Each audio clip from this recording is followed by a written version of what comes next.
কি কৰিছিল আপুনি ছোৱালীজন? ছোৱালীজনীয়ে কালি ভাল পাইছোঁ আগেৰ পৰাই তাৰপৰে সে 7 মাস পৰে ভাল পাইছোঁ ছোৱালীজনী তাৰপৰে সে তামিলনাডুত কাজ কৰি তাৰপৰে সে আহিছোঁ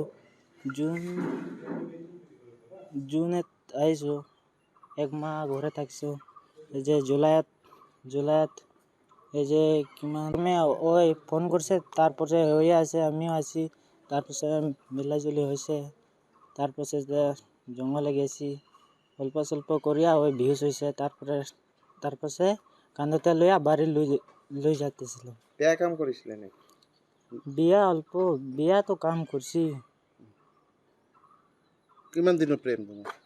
7 মাস ইয়াৰ আগত দেখা হৈছিল ছোৱালীটোৰ লগত? নহয় দেখা হোৱা নাই স্যাৰ এইবাৰে ফাৰ্ষ্ট? আৰু কোনোবা লগত আছিল নেকি তোমাৰ? আমাৰ লগত কইও না তুমি অকলে? তোমাৰ নাম কি? কৃষ্ণ মুৰ্মু তোমাৰ ঘৰ? শ্ৰীৰামপুৰ